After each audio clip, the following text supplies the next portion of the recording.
Padre Santo, te pido en el nombre de Cristo que nos ayudes esta noche. Señor, tú sabes que aún el predicador más elocuente, Señor, no puede lograr nada. Que es solo tu Espíritu que obra y que avance el reino de Dios. Señor, ayúdanos esta noche.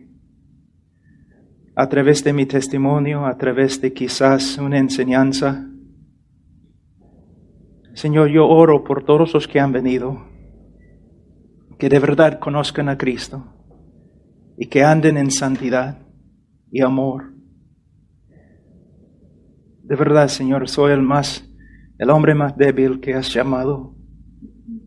Por eso te necesito más que ningún otro hombre, Señor. Ayúdanos. En el nombre de Cristo Jesús. Amén. Yo nací en Perú decimos chacra, en un rancho en los Estados Unidos, en Illinois, donde mi familia criaba vacas y caballos. Y yo era entrenador de caballos cuando yo tenía 11 años. Y cuando yo tenía 9 años, mi mamá me llevó a una iglesia y escuché el Evangelio y de verdad me impactó bastante. Empecé a llorar y llorar y llorar y la gente me llevó adelante al pastor. El pastor me habló algunos minutos y después el próximo domingo me bautizaron y de verdad yo no sabía nada del Evangelio. Yo no sabía lo que había pasado, pero me dijeron que yo era cristiano ahora. Y mi mamá siguió llevándome a la iglesia.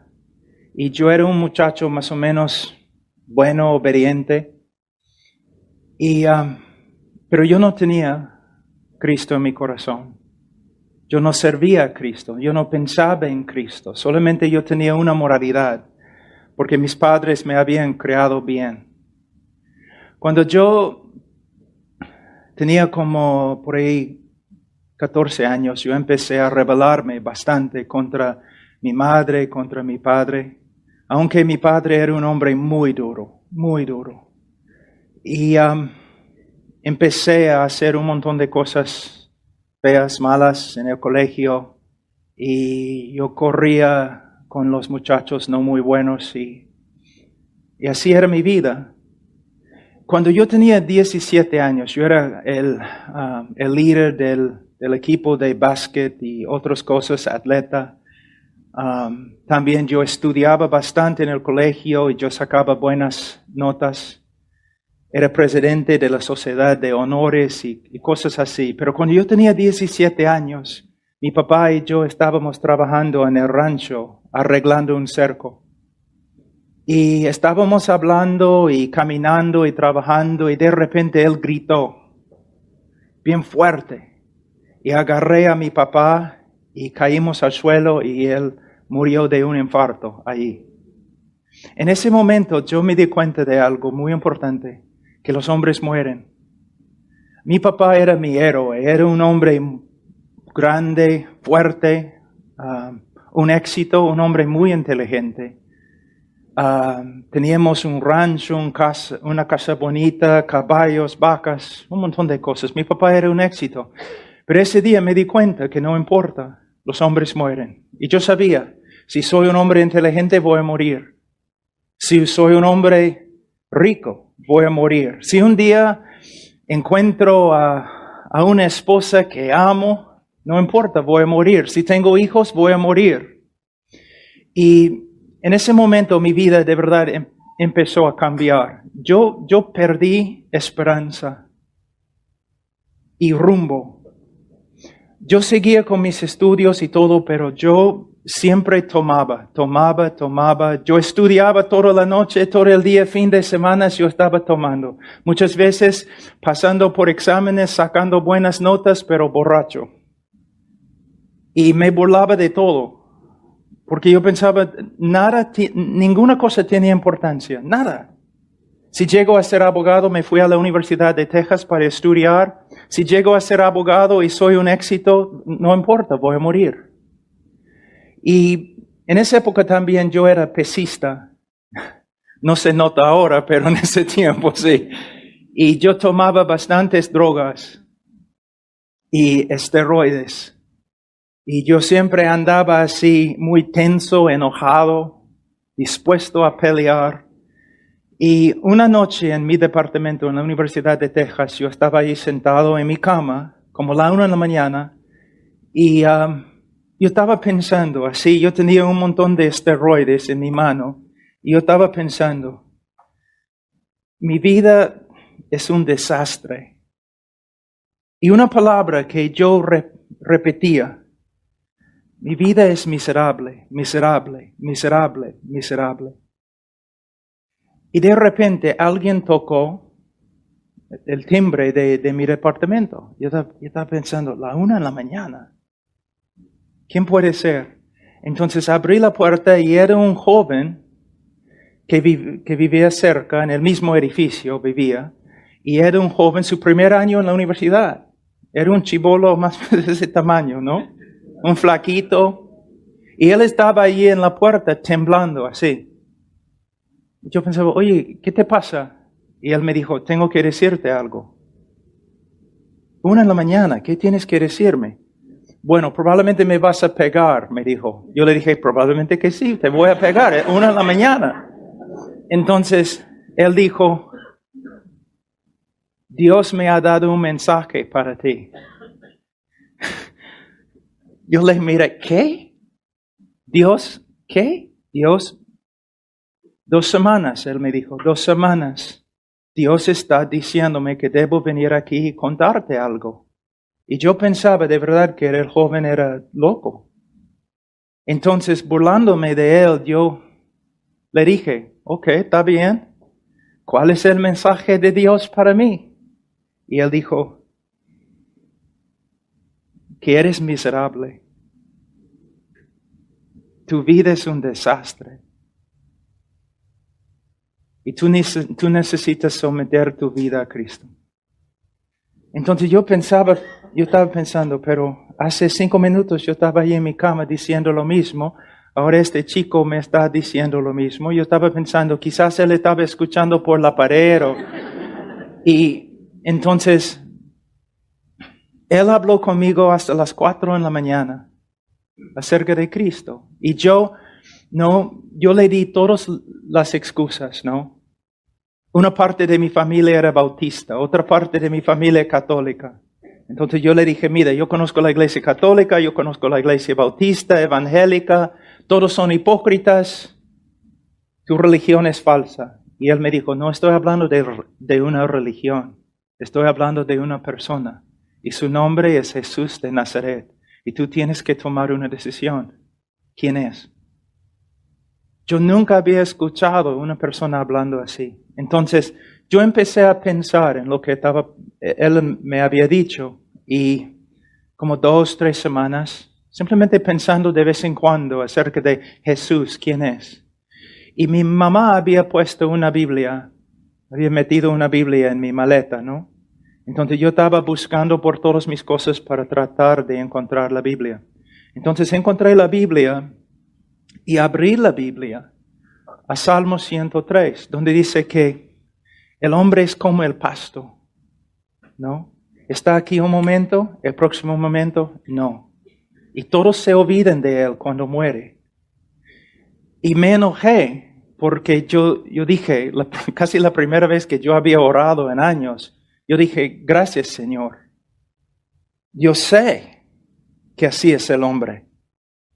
Pero ¿cuál es la respuesta? Entonces dejé la Biblia ahí en la cama y salí, hice algunas cosas y regresé.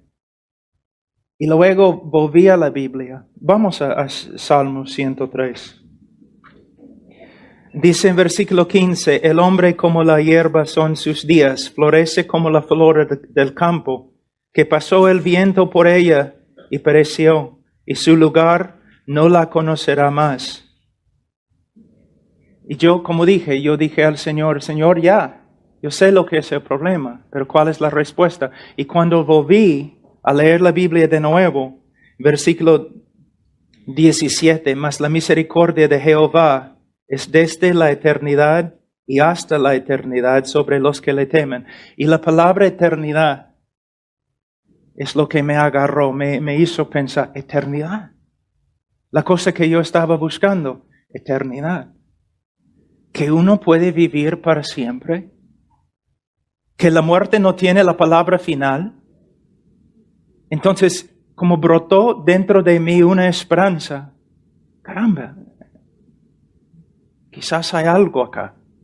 Entonces empecé a hacer preguntas, ¿no? ¿Pero quién es Jesús? Y empecé a leer el camino, la verdad, la vida. Él que murió por mis pecados. Y yo sabía que yo era un pecador muy grande, una persona horrible. Y un día, algunas semanas después, yo estaba estudiando allí en la biblioteca de la Universidad de Texas y con un equipo que trabajaba conmigo. Nosotros habíamos formado equipos para hacer una competencia, un equipo contra el otro equipo. Yo estaba estudiando para ser abogado en el campo petrolero. Entonces teníamos equipos de estudiantes, una competencia. Entonces yo estaba con mi equipo y estábamos haciendo copias de diferentes mapas y cosas del campo petrolero. Y una chica que estaba en mi equipo se me acercó y me dijo, oye Pablo, este viernes voy a tener una fiesta. Tú debes venir. No, todos mis amigos sabían que yo era pecador y que yo tomaba bastante. Pero yo había llegado a tal punto que yo no iba a fiestas ni nada. Solamente viernes, sábado yo iba a una taberna y yo tomaba. Yo no quería hablar con nadie. Entonces ella se me acercó y me dijo, ¿por qué no vienes a mi fiesta? Yo le dije que no voy a ir. Ella dijo, ¿por qué? Y les digo la verdad, yo no, sin pensar, yo le dije, no voy a ir a tu fiesta porque ahora yo creo en Cristo, soy cristiano, soy su discípulo y yo voy a seguir a Cristo. Y ella me miró así. Y todos mis amigos que estaban ahí estaban mirándome así. Y en ese momento es como una luz. ¡Pau! Y yo pensé, sí, es exactamente lo que voy a hacer. Yo creo en Cristo. Yo creo en Cristo. Yo creo en Él. Él murió por mí. Él me ama. Yo sé, mis pecados ya no están. Soy salvo. Tengo vida eterna. Yo sabía en ese momento que el Señor me había salvado. Entonces yo tenía miedo porque de verdad yo no sabía cómo interpretar lo que me había pasado. Entonces yo salí de la biblioteca casi corriendo. Y cuando llegué a la puerta de la biblioteca, una chica estaba entrando que era cristiana. Ella había estado orando por mí como seis meses con otros chicos en el mismo departamento donde yo vivía, el edificio. Y ella me miró y me dijo, Pablo, ¿qué? ¿Qué te ha pasado? ¿Qué estás diciendo? Tu cara. Entonces me asusté. De verdad, me asusté. Yo salí corriendo, yo tenía que buscar al chico que estaba ahí, que me había testificado. Y le encontré en el edificio donde yo vivía. Y yo le dije, Mike, no sé lo que me ha pasado. Y él dijo, ¿qué? Lo único que sé es que yo creo en Cristo. Mis pecados son perdonados. Yo no soy el mismo hombre. Yo no soy el mismo hombre. Yo no soy Pablo Washer. Explícame. ¿Qué me ha pasado? Entonces me llevó a un alumno, a un estudiante ahí en la universidad que le estaba discipulando, un texano bien grande. Y él habló con el texano y dijo, oye, Pablo tiene algo que quiere decirte. Y él me dijo, ¿qué? ¿Qué, Pablo? Mira, yo no sé lo que me había pasado. Yo estaba en la biblioteca. En un momento yo no estaba creyendo en Cristo. Otro momento estoy creyendo en Cristo. Yo sé que me has salvado y que Pero lo que me asusta es que yo sé que no soy el mismo hombre de antes. ¿Qué me ha pasado? Y el texano me dijo, tú has renacido. Entonces yo le pregunté, ¿y qué significa esto? Y él empezó a explicarme las escrituras y me compraron una Biblia. El próximo día y me entregaron la Biblia y yo empecé a llevar la Biblia ahí a mis clases y todos mis amigos, al principio ellos pensaban que yo estaba burlándome del cristianismo, porque yo me burlaba de todo. Pero en tiempo ellos, como uno de mis amigos me dijo, Pablo, de verdad, yo pensaba que estabas burlándote del cristianismo, de la religión. Y aunque no soy religioso, yo estaba ofendido. Yo pensaba, ¿cómo puedes hacer tal cosa? Pero ahora entiendo. De verdad, tú lo crees, ¿no? Sí, lo creo. Y el primer día después de convertirme, el próximo día, yo estaba pasando por la universidad y había un lugar allí donde todos podían predicar, ¿no? Y yo pasaba por allí, había un grupo de gente muy grande y un hombre predicándoles. Entonces yo estaba ahí escuchando, pero él estaba predicando contra Cristo, que Cristo era falso, que la ética, ¿no?, cristiana era falsa. Y no sé lo que me pasó, porque mayormente yo no hablaba mucho a personas, pero me enojé. Y pasé por el grupo y empecé a hablar con el hombre ante todos, diciendo, eres mentiroso, falso profeta, Cristo vive, ha resucitado, vive dentro de mí, me ha cambiado. Mi primer sermón. Y yo era un hombre pecador. Yo solamente pensaba en mí. Como decimos en Perú, yo pensaba que yo era lo máximo. Y egoísta, solamente me amaba. Las otras personas no me importaban. Y yo era probablemente el mentiroso más grande que ha vivido en la tierra. Y yo podía mentir. Una vez después de mentir a una persona, un amigo que estaba conmigo me dijo, Pablo, tú me asustas. Porque yo sabía que estabas mintiendo y todavía te creía. Y yo era. Y después de convertirme, muchas cosas cambiaron al toque cambiaron. No tomé más cerveza o licor, no me emborraché. Las lisuras, las palabras feas, no más. Pero les digo que luché con la mentira. Pero la diferencia es, antes yo podía mentir y no me afligía mi conciencia. Pero después de convertirme, una mentira de este tamaño, como el martillo del Señor en mi cabeza, en mi corazón, como una espada pasando por mi corazón, y yo tenía que regresar a varias personas y decirles, yo te mentía, yo era mentiroso. Entonces se nota ahí la conversión de una persona, como el Señor obra en su corazón y Él llega a ser una persona nueva, con una nueva naturaleza. Que el cristiano sí todavía peca, pero no puede vivir en pecado. Y ahora también el Espíritu Santo y la providencia de Dios obrando en su vida no permite que viva en pecado. Entonces, el Señor empezó en su amor y su sabiduría a disciplinarme. Como dice en Ezequiel 36, después de quitar el corazón de piedra y después de poner en su lugar un corazón de carne, el Señor también comenzó a limpiarme de mi idolatría y de mis inmundicias. Y hasta el día de hoy, si tú me preguntas, Pablo, describe tu vida cristiana.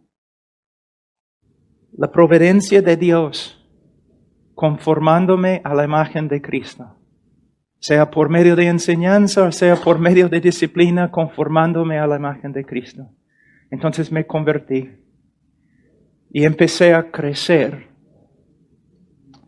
Después de como un año caminando con el Señor, yo empecé a predicar en las calles. Bueno, quizás no puedo decir predicar, intentar. Yo intentaba predicar en las calles, pero yo tenía tanto miedo. De verdad, aunque yo tenía músculos y todo, yo tenía miedo de todos. Y como una cobardía increíble. A veces yo iba a lugares donde todos los estudiantes estaban tomando y todo, y caminaba toda la noche en la calle sin entregar un folleto porque yo tenía tanto miedo. Entonces un día un anciano en nuestra iglesia me dijo, Pablo, hay algunos libros que me gustaría darte y quiero que tú leas los libros. Entonces recibí los libros y uno de los libros era la autobiografía de Jorge Müller y algunos libros de Bounds sobre la oración, un libro de Leonard Ravenhill, otro libro acerca de Hudson Taylor. Entonces empecé a leer los libros. Tozer, hombres que de verdad conocieron a Dios, hombres que caminaron con el Señor, y empecé a ver algo. Que nosotros necesitamos estudiar las Escrituras y necesitamos memorizar las Escrituras y meditar en las Escrituras, pero nosotros, sin la oración, no podemos avanzar mucho. En el día de hoy, muchos hablan en el día de hoy de la importancia de la teología, y es cierto, la doctrina es esencial, es el fundamento, necesitamos la buena doctrina. Pero la vida es más que doctrina. Para vivir la vida cristiana necesitamos el poder del Espíritu Santo. Y yo sé que los carismáticos, muchos de ellos, han distorsionado todas las doctrinas acerca del Espíritu Santo, pero todavía, sin la oración, sin el poder de Dios, es imposible vivir la vida cristiana. Tú no puedes ser un cristiano útil al Señor simplemente porque eres inteligente. Es el poder de Dios. Entonces empecé a aprender acerca de fe, acerca de orar. Y algo sucedió en mi vida, es parte de mi testimonio, una parte muy importante, que da miedo a algunas personas que escuchan mi testimonio, pero voy a compartir con ustedes. Que empecé a tener una hambre. Yo quería conocer a Dios. Cuando yo estudiaba los hombres, Spurgeon, Tozer, Jorge Müller, eran hombres muy diferentes, pero tenían una cosa en común. Todos eran hombres de oración. Todos hablan bastante de Spurgeon, el predicador más grande, ¿no? Desde los apóstoles. Estoy de acuerdo. Pero ¿sabes lo que Spurgeon dijo? Para él dijo, en vez de enseñar a 10 hombres cómo predicar, me gustaría enseñar a un hombre cómo orar. Entonces, el Señor me llenó con una hambre grande y empecé a buscar al Señor. Pero era algo muy raro. Yo estudiaba en la universidad, yo trabajaba después de las clases, yo llegaba a la casa más o menos las 11. Entre las 11 como las 2 y 3 de la mañana yo oraba. Y mi oración yo no oraba por China, yo no oraba por dones, yo simplemente, Señor, quiero conocerte. Yo no tengo fuerza. Cuando intento predicar, nadie me escucha, tengo miedo. Mi mente, bastante confusión cuando trato de formar las palabras correctas. Pero no estoy buscándote porque quiero tener un ministerio. Yo quiero conocerte. Yo quiero que sea algo más que lo intelectual. Que de verdad que quiero conocerte, tu presencia, que sea una realidad en mi vida. No solamente una doctrina que estudio, pero una realidad en mi vida. Entonces, día tras día, tras día, tras día, orando y orando y orando y orando. Y después de meses, una noche, es como todo cambió. Me da tanta pena cuando yo escucho los testimonios de algunos de cómo no el Señor llegó y hablaron en lenguas y un montón de cosas, porque lo que dicen no es bíblico, no es bíblico. Pero buscar al Señor, si oramos y buscamos al Señor, su presencia y su poder llega a ser una realidad. Lo que me asusta en el día de hoy es que muchos están buscando doctrina, buena doctrina. Y está bien, tenemos que tener la buena doctrina, pero no son hombres de oración. Y son hombres tan inteligentes que quizás no necesiten orar.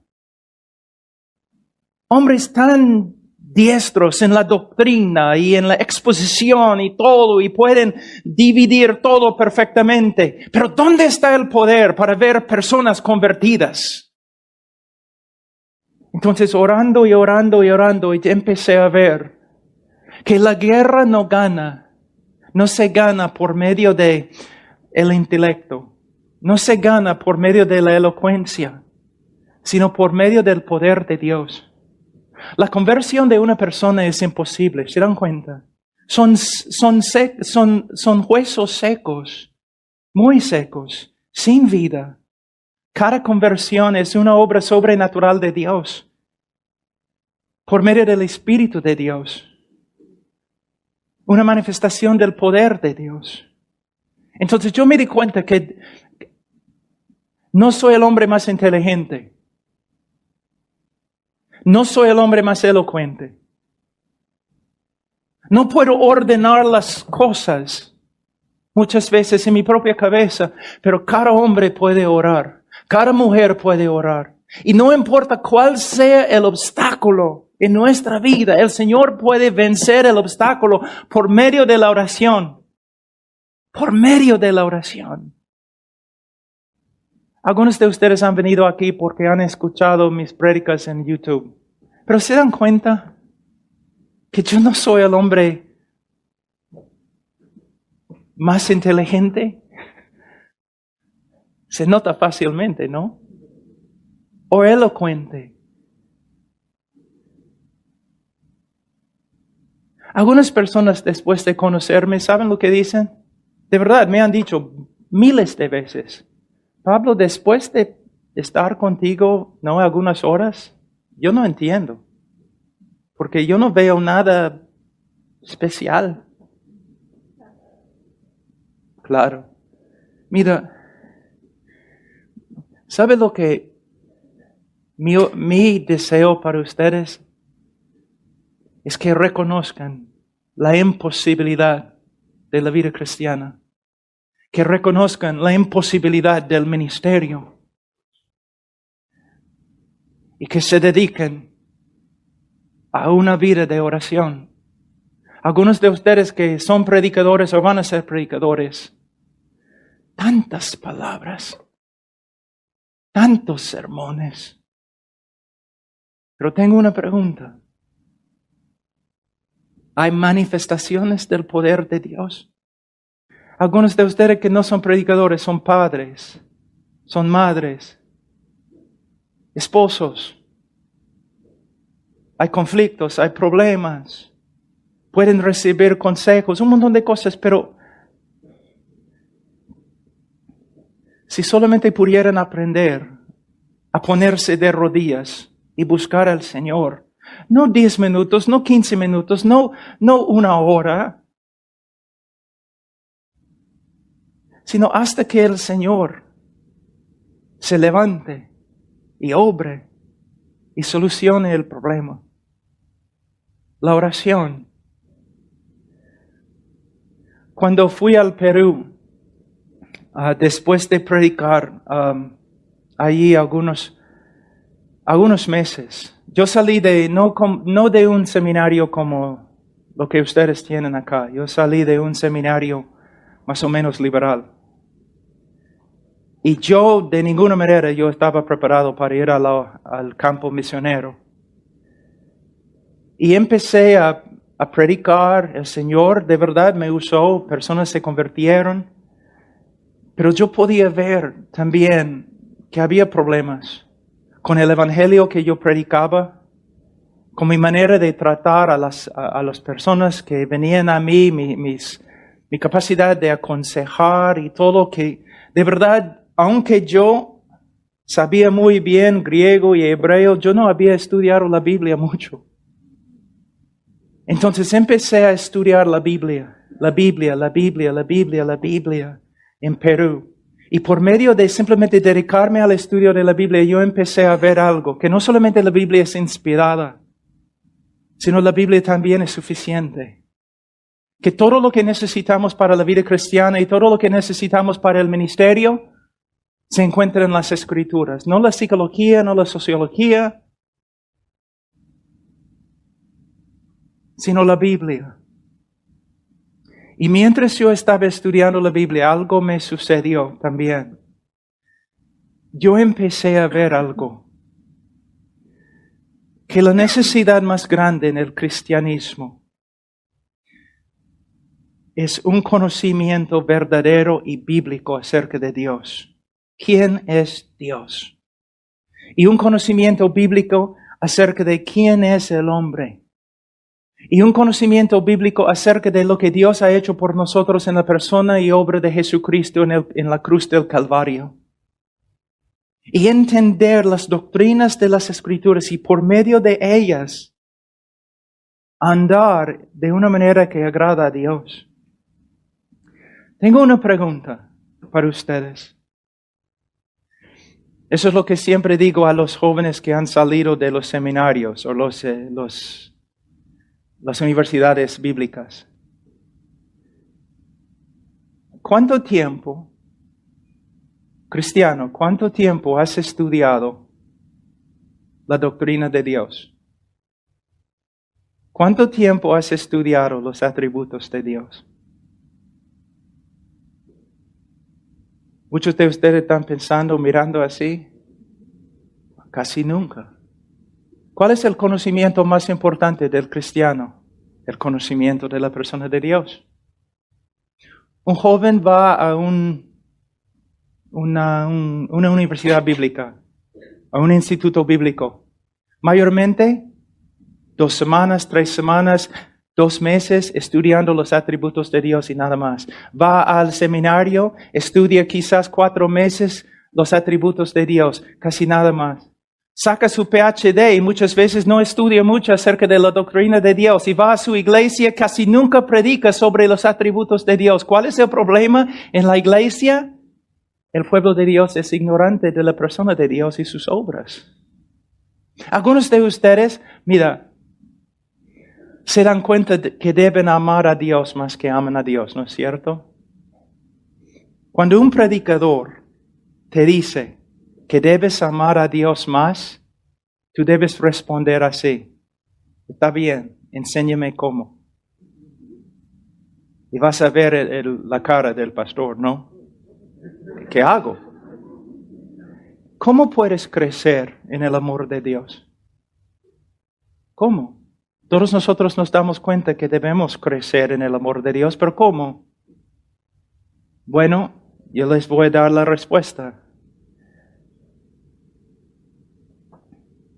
Yo soy casado ahora 21 años con mi esposa, Charo. Yo la amo mucho más ahora que cuando nos casamos. ¿Por qué? Porque yo conozco más de sus virtudes.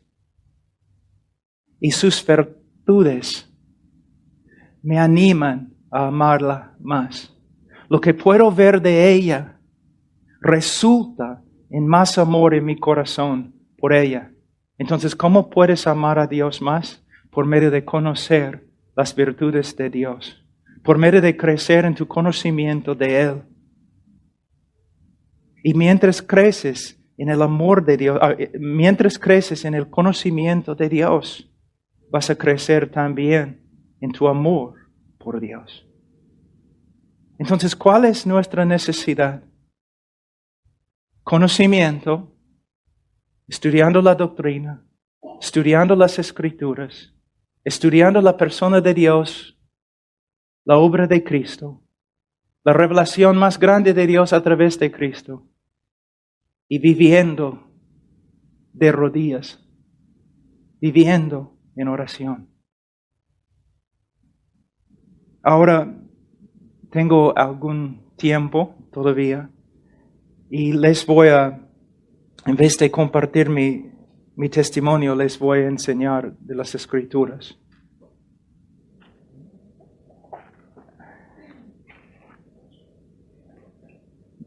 En un grupo de este tamaño, algunos de ustedes son de la iglesia, creo que está acá, otros han venido de otras iglesias. Tengo una pregunta, ¿eres cristiano? ¿Conoces al Señor? Que tengo una pregunta, ¿cómo sabes? Porque te das cuenta que más que 60% de los norteamericanos se creen cristianos. Entonces, ¿cómo sabes que eres cristiano? ¿Te das cuenta que muchas personas en el día de hoy se creen cristianos porque una vez en su vida oraron una oración pidiendo que Cristo entrara en su corazón y ahora piensan que son cristianos? ¿Cuál es la base de tu confianza de que eres cristiano? Ahora vamos a ver en las Escrituras. Vamos a ir a 1 de Juan capítulo 5. Él dice en 1 de Juan capítulo 5, versículo 13, estas cosas os he escrito a vosotros que creéis en el nombre del Hijo de Dios, para que sepáis que tenéis vida eterna y para que creáis en el nombre del Hijo de Dios. Ahora, en el Evangelio de Juan, Él nos dice el propósito de lo que escribió, para que todos creyeran en Cristo, que Él es el Salvador del mundo, el Hijo de Dios. Ahora Él nos dice por qué ha escrito 1 de Juan. Para dar confianza o seguridad de salvación a los que de verdad creen. Ahora, ¿cómo va a hacerlo? Va a hacerlo por medio de darnos varias pruebas. Y nosotros podemos comparar nuestras vidas a lo que Juan ha escrito acá para ver si de verdad tenemos vida eterna. Esta noche no tenemos tiempo para estudiar todo el libro, pero vamos a pasar por algunas pruebas muy importantes. Juan va a darnos algunas características de lo que es un cristiano verdadero y tú debes comparar tu vida a lo que Juan dice. Vamos a empezar en capítulo 1.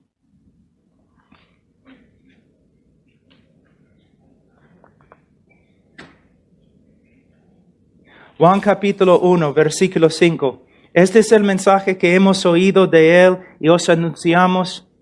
Dios es luz y no hay ninguna tinieblas en Él. Si decimos que tenemos comunión con Él y andamos en tinieblas, mentimos y no practicamos la verdad. Pero si andamos en luz como Él está en luz, tenemos comunión unos con otros y la sangre de Cristo, su Hijo, nos limpia de todo pecado. Ahora, Él dice Dios es luz. ¿Qué significa? Muchos cuando leen este texto piensan automáticamente, bueno, significa que Dios no peca, que Dios es santo. Y la idea se encuentra allí, pero yo quiero que tú pienses en otra cosa. Cuando Él está hablando de luz, Él está hablando también de la revelación de Dios. ¿Cómo?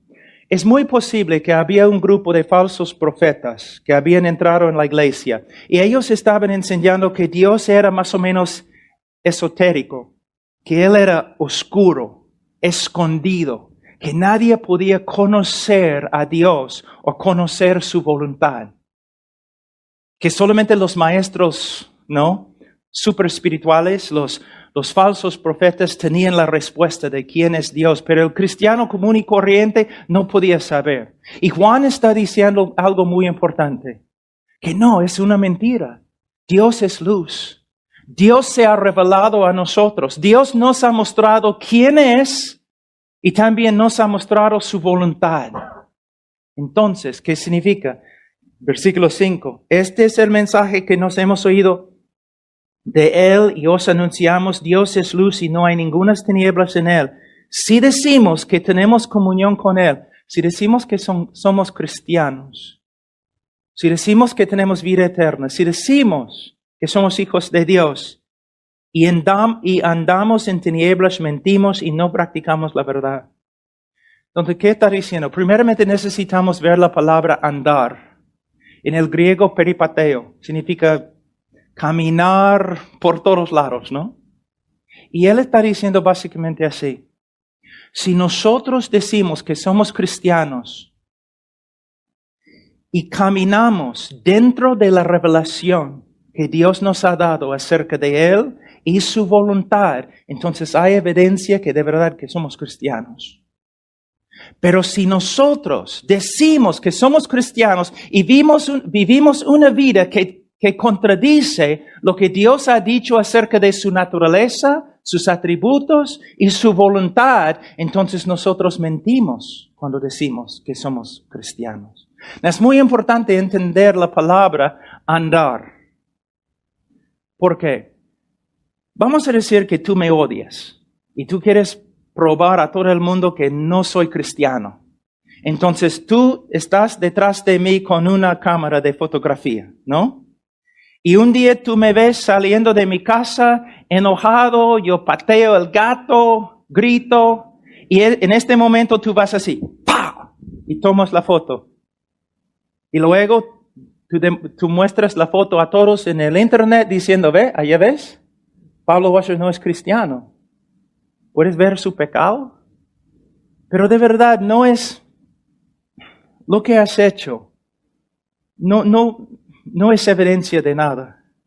Tú simplemente has tomado una foto de un momento en mi vida que no demuestra si soy cristiano o no soy cristiano. Pero si tú me sigues todos los días con una cámara de video, todos los días, un año, mostrando toda mi vida en casa, mi vida en la iglesia, mi vida privada, ahí sí se nota mi estilo de vida. Y Juan está hablando de un estilo de vida. Entonces mi pregunta para ti esta noche es, ¿cómo es tu estilo de vida? ¿Tú estás viviendo de acuerdo con lo que Dios nos ha mostrado acerca de sí mismo y su voluntad? ¿O tú vives de una manera que contradice lo que Dios nos ha dicho acerca de su persona y su voluntad? ¿Cómo vives? Tu estilo de vida. Si comparo tu vida con la vida de un incrédulo, ¿voy a ver una diferencia? Juan dice que los cristianos verdaderos van a tener un estilo de vida que demuestra que están caminando en la revelación de Dios. Aquí es un problema. Si tú dices, bueno, yo no sé porque nunca leo la Biblia. Juan va a hablar de esto en algunos minutos en el capítulo 2. Pero la primera característica de un creyente es, él camina, su estilo de vida se conforma a lo que Dios nos ha mostrado acerca de su persona, es santo, y acerca de su voluntad. ¿Cómo andas tú? No me importa lo que digas con la boca, ¿cómo andas tú? Ahora, la segunda característica, versículo 8. Si decimos que no tenemos pecado, nos engañamos a nosotros mismos y la verdad no está en nosotros. Si confesamos nuestros pecados, Él es fiel y justo para perdonar nuestros pecados y limpiarnos de toda maldad. Si decimos que no hemos pecado, le hacemos a Él mentiroso y su palabra no está en nosotros. ¿Qué significa? Bueno, una de las características principales de un cristiano verdadero es que él reconoce el pecado en su vida, confiesa su pecado y se arrepiente de su pecado. Es lo que Cristo quería decir cuando Él dijo, bienaventurados los que lloren, los que reconocen su pecado. ¿Qué significa confesión? Confesión proviene de la palabra griega homologeo. ¿Y qué significa? Significa hablar la misma cosa. Entonces, ¿qué significa?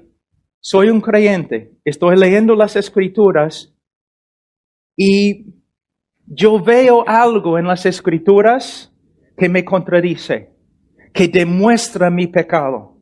Quizás mi impaciencia con mi esposa, mi enojo con mis hijos. La Escritura me muestra. O un hermano viene a mí y me dice, Pablo, yo estoy observando tu vida y yo puedo ver que tienes impaciencia con tu esposa. O simplemente el Espíritu Santo, ¿no? Impresiona mi corazón, me habla a través de las Escrituras. Pablo, has pecado. Eres impaciente. Confesiones cuando yo hablo lo mismo. Confesiones cuando yo digo, Señor, lo que tú dices acerca de mí es verdad. Y no doy ninguna excusa. Lo que tú dices de mí es verdad. Una de las características principales del creyente es que él reconoce su pecado. Él confiesa su pecado. Él se arrepiente de su pecado. Y la vida cristiana es como, creo que la palabra en español, una paradoja, en que de una forma somos un pueblo que llora, pero a la vez somos el pueblo más alegre del mundo. ¿Y cómo puede ser? Así es, mira, cuando Jesús dijo en Marcos capítulo 1, versículo 15, ¿no? Que el evangelio, creo en español, el evangelio ya, el reino ha llegado. El Evangelio se ha predicado, que todos deben arrepentirse y creer el Evangelio. Arrepentirse y creer se encuentra en el tiempo presente en griego. Entonces, él está hablando de un estilo de vida, que la vida cristiana es el arrepentimiento continuo y fe continuo. ¿Y cómo funciona? Bueno, funciona así. Soy un incrédulo y un día alguien me predica el Evangelio. Entonces, a través de la revelación, la iluminación del Espíritu Santo, yo veo a Dios como nunca. Yo veo su santidad, yo veo su justicia. Y a la luz de su justicia y su santidad, yo veo mi pecado. Y yo me quebranto como nunca. Tristeza. Pero no una tristeza hacia la muerte. Porque mientras me arrepiento, también Dios me revela su gracia a través de Cristo y yo encuentro el perdón en Él. Entonces, aunque estoy quebrantado con respecto a mi pecado, también me alegro en la gracia de Dios a través de Cristo. Ahora soy cristiano y mi vida es una continuación de lo que yo he descrito. ¿Cómo? Mientras estoy creciendo como un creyente, yo estoy viendo más y más de quién es Dios, más y más de su santidad, de su justicia. Y también veo más y más de mi pecado, mis fallas. ¿Y qué pasa? Mi quebrantamiento es más y más profundo, pero a la vez estoy viendo más y más de la gracia de Dios. ¿Y qué pasa? Más y más gozo, no en mí mismo, no en mis obras, sino en quién. En Dios y la gracia que Él me ha revelado a través de su Hijo Jesucristo. Entonces, esa es la vida cristiana. En Rumania, los cristianos, cuando la gente quiere burlarse de los cristianos, dicen que ellos son los arrepentidos. Pero así son los creyentes. Pero muchos se arrepienten sin esperanza, porque no conocen a Cristo, solamente ven su pecado. Pero nosotros, los cristianos verdaderos, siempre estamos arrepintiéndonos, pero a la vez siempre estamos creciendo en gozo, porque nuestra confianza en Cristo crece. Entonces, una característica del cristiano verdadero es que siempre está reconociendo su pecado. Siempre está confesando su pecado. Ahora vamos a otra característica. Capítulo 2, versículo 3. En esto sabemos que nosotros le conocemos y guardamos sus mandamientos. Mira lo que está diciendo. ¿Cómo sabemos que somos creyentes? Porque guardamos sus mandamientos. Ahora quizás estás pensando, entonces Pablo, ninguna persona puede tener esperanza porque todos nosotros fallamos en la obediencia. Pero tienen que darse cuenta de nuevo que él está hablando de ¿qué? Un estilo de vida. Voy a explicarlo así. Muchas personas vienen a mí diciendo, Pablo, yo tengo una nueva relación con Dios. Entonces yo siempre les pregunto, entonces, ¿tienes una nueva relación con el pecado? Porque si no tienes una nueva relación con el pecado, si tu relación con el pecado no ha cambiado, tu relación con Dios no ha cambiado. También les pregunto, tú dices que tienes una nueva relación con Dios, gloria a Dios, pero ¿tienes una nueva relación con sus mandamientos? Porque si no tienes una nueva relación con sus mandamientos, no tienes una nueva relación con Él. Entonces, ¿qué está diciendo? Que el creyente verdadero tiene, de verdad, una nueva relación con los mandamientos de Dios. ¿Un incrédulo piensa en los mandamientos de Dios? No. ¿El incrédulo ve la importancia de los mandamientos? No. Cuando un incrédulo desobedece los mandamientos de Dios, ¿se quebranta? No. Pero el creyente, sí. Ahora, el creyente quiere saber lo que Dios ha mandado. El creyente quiere conocer la voluntad de Dios. El creyente quiere obedecer a Dios. El creyente crece en su poder de obedecer a Dios. Y cuando el creyente no obedece a Dios, se arrepiente. Ahora tengo una pregunta para ti. ¿Cuál es tu relación? Describe tu relación con la palabra de Dios. Me da mucho miedo cuando aún los creyentes, supuestamente creyentes, en iglesias bíblicas, nunca abren sus Biblias. Y solo tienen una Biblia en la mano cuando van a la iglesia. Cuando escuchamos esas cosas, debemos tener miedo. ¿Te das cuenta? Si la única relación con la palabra de Dios que tú tienes es domingo, no. Somos nuevas criaturas. Tenemos un nuevo corazón con nuevos deseos. El deseo de conocer a Dios, el deseo de conocer su voluntad, el deseo de obedecer a Dios y andar de una manera que le agrada. ¿Cómo eres tú? ¿Cómo eres tú? Tu relación con la palabra de Dios, ¿cómo es? Algunos de ustedes son creyentes, pero han descuidado gravemente la palabra de Dios. Les digo que en el día de hoy el Señor no va a juzgarte y aprobarte simplemente porque estás en una iglesia bíblica. El Señor te va a juzgarte por tus acciones. Cristiano, debes dejar de descuidar la palabra de Dios. Debes darse cuenta que es un error, es un pecado grave descuidar la palabra de Dios, no estudiar la palabra de Dios, no memorizar la palabra de Dios, no meditar en la palabra de Dios, no dirigir tu familia por medio de la palabra de Dios. Es un pecado grave. Y si eres cristiano, arrepiéntete, deja de hacerlo.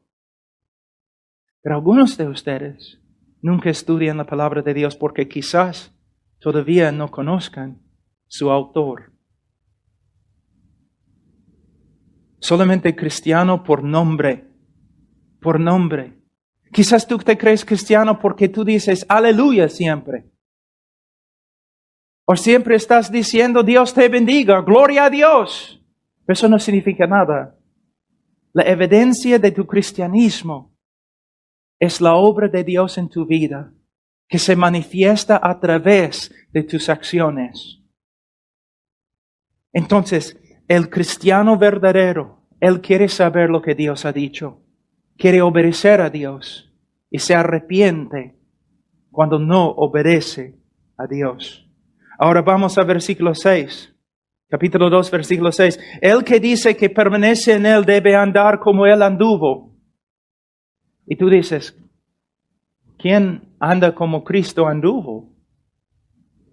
¿Cómo puede esto ser una característica del cristianismo verdadero? De nuevo, tienes que pensar en el estilo de vida. Estilo de vida. Ahora, ¿cómo? Les voy a dar una ilustración. Cuando yo era niño, Yo quería ser como mi papá, de verdad.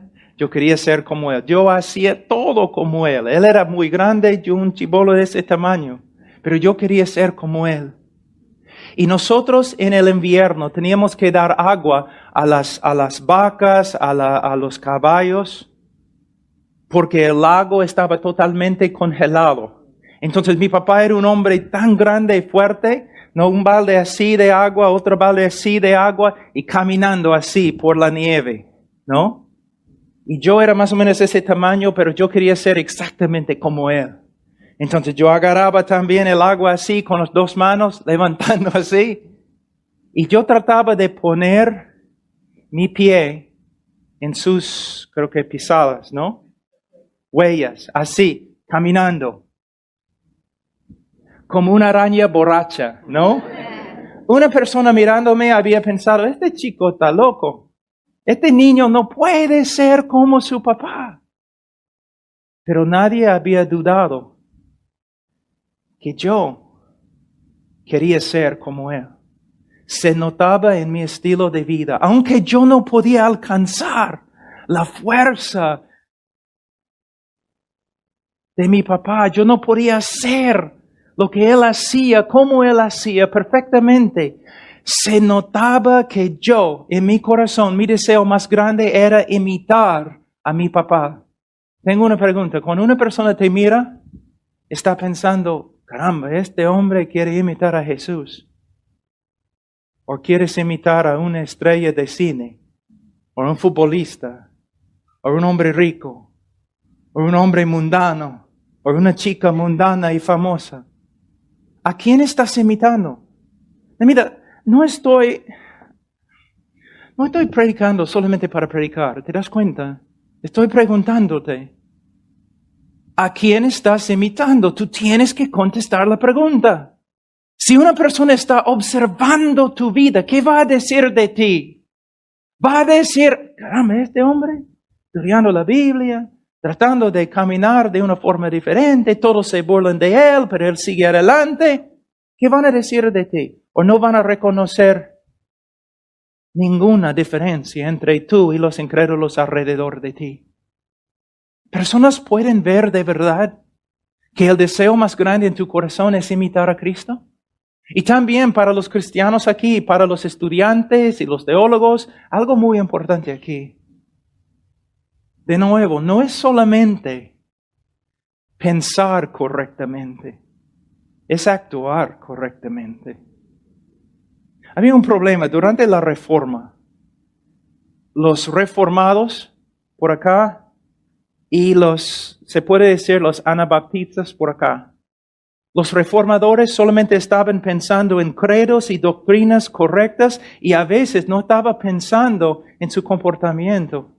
Muchos de los anabautistas no pensaban bien en la teología para nada, pero estaban tratando de imitar a Cristo. En tiempo, estos hombres, algunos tenían conocimiento, pero no tenían vida. En tiempo, estos hombres, algunos llegaron a ser legalistas, tratando de imitar a Cristo sin la gracia de Dios. Nosotros como cristianos debemos ser personas que estudien bien la doctrina, pero también con la meta de imitar a Cristo, de ser como Él, y especialmente con las personas más cercanas. Yo puedo ser muy piadoso ante ustedes, pero ante mi esposa es otra cosa. Después de 30 años de ser cristiano, yo amo la teología, yo leo la teología, pero mi meta más grande, yo leo la teología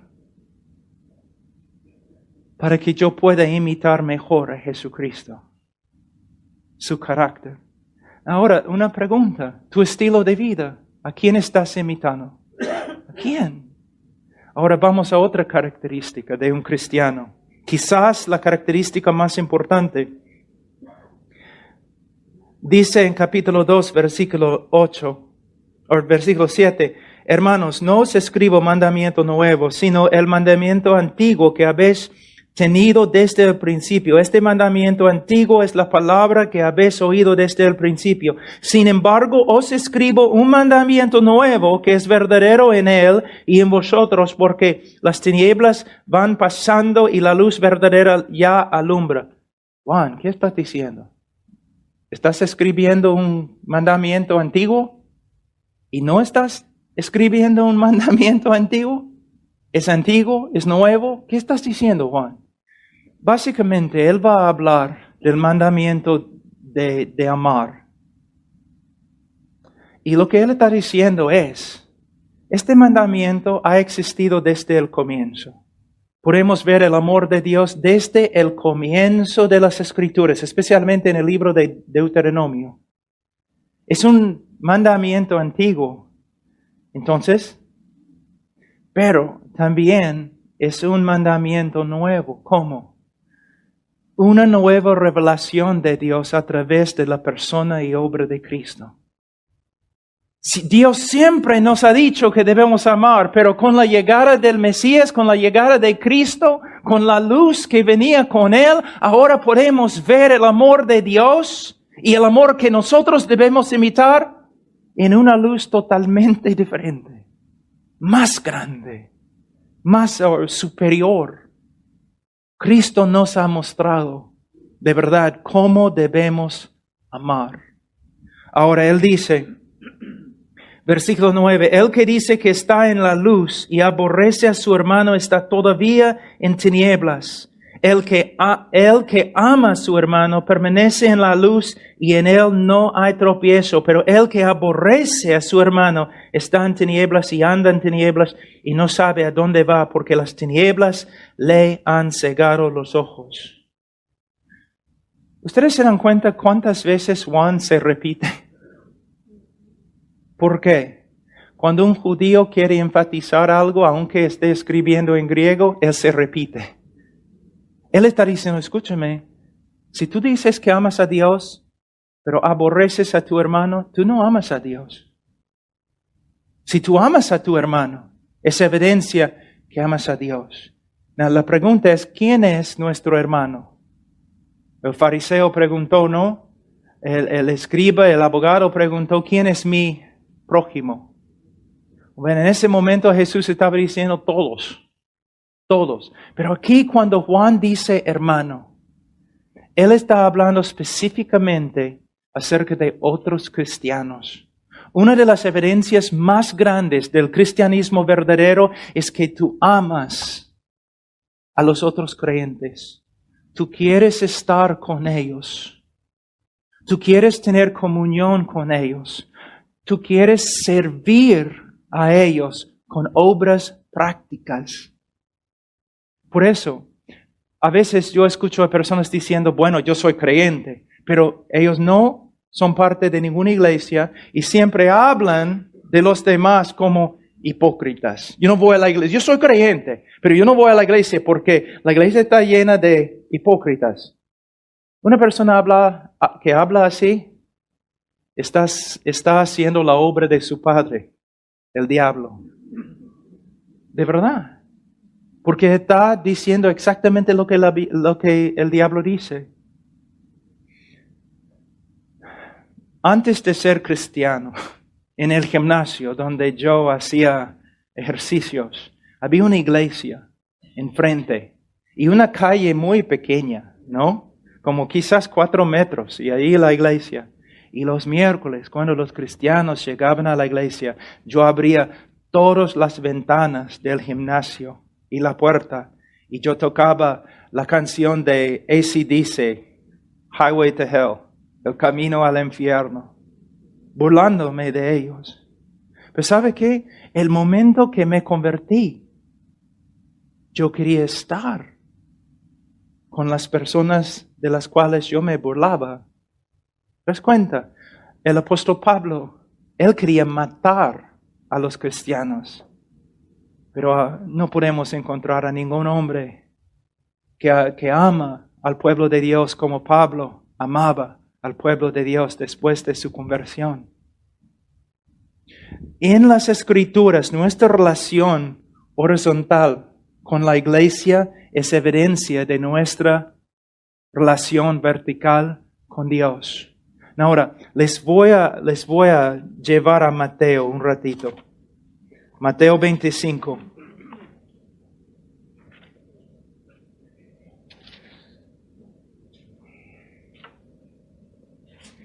El juicio de las naciones. Si hay un texto en el Nuevo Testamento que ha sido distorsionado, es este texto. Distorsionado horriblemente. Vamos a leer. Versículo 31. Cuando el Hijo del Hombre venga, capítulo 25, Mateo, versículo 31. Cuando el Hijo del Hombre venga en su gloria y todos sus santos ángeles con él, entonces se sentará en su trono de gloria y será reunidas delante de él todas las naciones y apartará los unos de los otros como aparta el pastor las ovejas de los cabritos, y pondrá las ovejas a su derecha y a los cabritos a su izquierda. Entonces el rey dirá a los de su derecha: venid, benditos de mi Padre, heredad el reino preparado para vosotros desde la fundación del mundo, porque tuve hambre y me diste de comer, tuve sed y me diste de beber, fui forastero y me recogiste, estuve desnudo y me cubriste, enfermo y me visitaste en la cárcel y viniste a mí. Entonces los justos le responderán diciendo: Señor, ¿cuándo te venimos hambriento y te sustentamos, o sediento y te dimos de beber? ¿Y cuando te vimos forastero y te recogimos, o desnudo y te cubrimos? ¿O cuando te venimos enfermo y en la cárcel y venimos a ti? Y respondiendo el rey les dirá: de cierto os digo que en cuanto lo hiciste a unos de estos mis hermanos más pequeños, a mí lo hiciste. ¿Cómo ha distorsionado este texto el mundo evangélico? Por medio de decir lo siguiente: usando este texto para probar que debemos tener ministerios de evangelismo en la cárcel. Usando este texto para decir que debemos hacer obras sociales, dando ropa a los pobres, comida a los que no tienen comida. Hermanos, como cristianos debemos hacer eso. Pero no es lo que este texto significa. ¿Qué significa? Cristo no está diciendo: yo era un asesino en la cárcel y no viniste a visitarme. No está diciendo eso. Entonces, ¿qué está diciendo? Les voy a dar una ilustración. Vamos a decir que estamos en la ciudad de Roma hace casi 2000 años. Y somos una iglesia y estamos reuniéndonos en un lugar escondido en el bosque, fuera de Roma, ¿ya? Entonces, estamos allí cantando, adorando al Señor, pero el culto termina y cada uno de nosotros regresa a su casa en la ciudad de Roma, tomando diferentes caminos, porque nosotros sabemos que es una cosa ilegal que estamos haciendo. ¿Se dan cuenta?